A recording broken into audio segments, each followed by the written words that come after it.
अस्सलामुअलैकुम। Welcome back to my channel. आज की इस वीडियो में बात करेंगे most demanding and most attractive country students के लिए, जो कि अक्सर स्टूडेंट्स की डिमांड होती है। उस कंट्री की एक मशहूर मरूफ university, Monash university in Australia. ये आपको फुली फंडेड स्कॉलरशिप ऑफर कर रही है, जिसमें आप रिसर्च मास्टर और रिसर्च पीएचडी के लिए अप्लाई कर सकते हैं विदाउट एप्लीकेशन फ़ी, विदाउट आइट्स। इसमें तकरीबन आपको 75 लाख पर एनम जो है वो आपको स्टाइपेंड मिलेगा, जिसमें आपकी अकोमोडेशन भी इंक्लूड होगी और जिसमें आपको और भी फैसिलिटीज़, आपको हेल्थ इंश्योरेंस वगैरह भी इंक्लूड होगी। इस वीडियो में पाकिस्तानी कंट्री इंक्लूड नहीं है। ये वीडियो स्पेशल जो फॉरेन कंट्रीज के स्टूडेंट्स हैं उनकी डिमांड पे बनाई जा रही है। इस वीडियो में हम स्टेप बाय स्टेप गाइड करेंगे, इसकी डेडलाइन क्या है, इसमें आपने किस तरह अप्लाई करना है, किस तरह आपने सुपरवाइजर से एक्सेप्टेंस लेटर लेना है, किस तरह आपने उधर से एक्सेप्टेंस लेनी है और किस तरह आपने जो है वो यूनिवर्सिटी के पेज पे आगे अप्लाई करना है। आपसे छोटी-सी रिक्वेस्ट है, अगर आप हमारे चैनल पे नए हैं तो हमारे चैनल को सब्सक्राइब कर दें। मज़ीद अगर आप कंप्लीट प्रोसेस हमारे थ्रू करवाना चाहते हैं, तो डिस्क्रिप्शन में हमारा व्हाट्सएप नंबर ऐड है, आप कंप्लीट प्रोसेस हमारे थ्रू भी करवा सकते हैं। अगर आपको professional document, CV, motivational letter या सर्च प्लान वगैरह बनवाना चाहते हैं, तो उसके लिए भी आप हमारी टीम से कॉन्टैक्ट कर सकते हैं। बाद में हमारे व्हाट्सएप चैनल का लिंक ऐड है, आप इसको ज्वाइन करके मज़ीद आने वाली स्कॉलरशिप्स की वीडियो से अपडेट रह सकते हैं। चलते हैं अपने मेन पॉइंट पे। मोनाश यूनिवर्सिटी इन ऑस्ट्रेलिया आपको फुली फंडेड स्कॉलरशिप ऑफर कर रही है। इसकी डेडलाइन उन्होंने इधर आपको बता दी है। इसमें जो आपको मंथली स्टाइपेंड मिलने वाला है वो 37,145, जो कि आपका तकरीबन 75 लाख पाकिस्तानी करेंसी में बनता है। जब आप सी डिटेल पे क्लिक करोगे तो आपके पास जो है कुछ इस तरह का इंटरफेस शो हो जाएगा। अब इधर आपके पास जो है आ जाता है, लिविंग अलाउंस आपको प्रोवाइड किया जाएगा, रीएलोकेशन अलाउंस प्रोवाइड किया जाएगा और ट्यूशन फी आपको जो है वो ट्यूशन स्कॉलरशिप आपको प्रोवाइड की जाएगी। जी, तो आप देख सकते हैं ये लिविंग अलाउंस है जो आपको प्रोवाइड किया जाएगा। आपके पास एडिशनल बेनिफिट्स हैं जो कि आपको रीलोकेशन अलाउंस जो है वो प्रोवाइड किया जाएगा। रीलोकेशन अलाउंस क्या होता है? ये इस तरह होता है, फॉर एग्जांपल अगर आप पाकिस्तान से ऑस्ट्रेलिया में पढ़ने जा रहे हैं तो आप एक जगह से दूसरी जगह जो है वो मूव ऑन कर रहे हैं, तो इस तरह जो है उसकी मद में आपको अलाउंस प्रोवाइड किया जाएगा। ठीक है, इसी तरह जो है वो आप नीचे देख सकते हैं, आपके पास और भी आपको डिफरेंट अलाउंसेस जो है वो प्रोवाइड किए जाएंगे। अब इधर उन्होंने आपको डेडलाइन भी बता दी है, 31 मार्च से 31 अगस्त 2026 तक आप इस यूनिवर्सिटी में अप्लाई कर सकते हैं और इधर जो है वो आपको और फैसिलिटीज़ प्रोवाइड की जाएँगी। आप देख सकते हैं नीचे आपके पास बेनिफिट आ जाते हैं। आपकी जो ट्यूशन फ़ी है वो इसमें इंक्लूड होगी, ठीक है।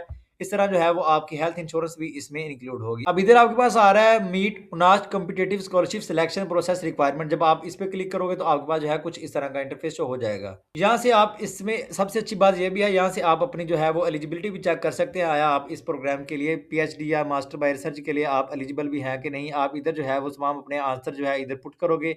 सबसे पहले इधर आपसे पूछ रहा है what type of course are you applying for. अगर आप पीएचडी पे क्लिक करोगे तो आपसे नेक्स्ट क्वेश्चन पूछेगा। इसी तरह जो है वो नेक्स्ट क्वेश्चन का आपने रिप्लाई देना है। इस तरह जो है वो आपसे 3 से 4 क्वेश्चन पूछेगा, तो आपसे जो है इधर आप अपनी एलिजिबिलिटी भी चेक कर सकते हैं। ये आपके पास तमाम डिपार्टमेंट्स आ जाते हैं, आप इधर से चेक कर सकते हैं कि आप जिस डिपार्टमेंट में अप्लाई कर रहे हैं वो इधर आया है भी है कि नहीं है। इसके 4 राउंड होते हैं, जो 4th राउंड है वो इधर ओपन है, पहले 3 राउंड जो है वो क्लोज़ हो चुके हैं इस एप्लीकेशन पे। और इधर आपके जो है वो इसकी 2 जो है कैंपस में है, एक इंडोनेशिया में है, एक मलेशिया में। आप जो है वो जब अप्लाई करते वक़्त आप सिलेक्ट भी कर सकते हैं कि आप जो है किस कैंपस में अपनी स्टडी को परस्यू करना चाहते हैं और आप जो है इसके मेन कैंपस में भी अप्लाई कर सकते हैं। फिर इधर आपके पास आ रहा है अप्लाई नाउ। अप्लाई नाउ पे क्लिक करने से पहले सबसे पहले आपने जो बात करनी है, जो आपने काम करना है, ठीक है, वो सबसे पहले आपके पास आ जाता है फाइंड अ सुपरवाइज़र। जब आप फाइंड अ सुपरवाइज़र पे क्लिक करोगे, तो आपके पास जो है इधर सुपरवाइज़र आ जाएगा। अब ये तमाम चीज़ें जो हैं इधर उन्होंने आपको मेंशन कर दी हैं। सबसे पहले इधर उन्होंने आपको बता दिया है कि आपको सुपरवाइज़र जो है वो यूनिवर्सिटी की तरफ से भी एलोकेट कर दिया जाएगा, बट आपको जो है वो बेटर यही है कि आप खुद सुपरवाइज़र फाइंड आउट करें और आप जो है वो यूनिवर्सिटी को बताएँ कि जो है मेरा ये सुपरवाइज़र है, ये जो है वो मुझे आगे जो है वो जाके मैं इसके जो है वो नीचे काम करूँगा, ठीक है ना? तो आप इधर से अपना सुपरवाइज़र फाइंड आउट करके आप यूनिवर्सिटी को भी बता सकते हैं। अब सुपरवाइज़र आपने कैसे फाइंड आउट करना है, हम आपको वो भी तरीकाकार बता देते हैं। इधर लिखा आ रहा है आपके पास सुपरविज़न, आपने इधर क्लिक करना है, इधर आपके पास लिखा आ रहा है फाइंड अ सुपरवाइज़र, आपने इस पे क्लिक कर देना है, ठीक है? जब आप इस पे क्लिक करोगे तो आपके पास जो है कुछ इस तरह का इंटरफेस शो हो जाएगा। आप अब देख सकते हैं इधर आपके पास डिफरेंट डिपार्टमेंट्स आ जाते हैं। अब आपने जिस डिपार्टमेंट में अप्लाई करना है उस हिसाब से आपने जो है वो अपना इधर से चूज़ कर लेना है। फॉर एग्ज़ाम्पल मैंने अप्लाई करना है इन्फॉर्मेशन टेक्नोलॉजी में। तो जो है मैं इस पे क्लिक करूँगा। आप इधर से जो है वो आप जो है उनको फ़िल्टर आउट भी कर सकते हैं, अपना सुपरवाइज़र का नेम लिख के, सर्च एरिया लिख के और स्कॉलरशिप लिख के, ठीक है? और आपके पास नीचे जो है वो सुपरवाइज़र भी आ जाएँगे, आप देख सकते हैं। अब नेक्स्ट इधर उन्होंने आपको ये भी मेंशन कर दिया है, English language proficiency. If English is not your first language और your previous study was not conducted in English, you will need to demonstrate English language proficiency before you proceed application, ठीक है?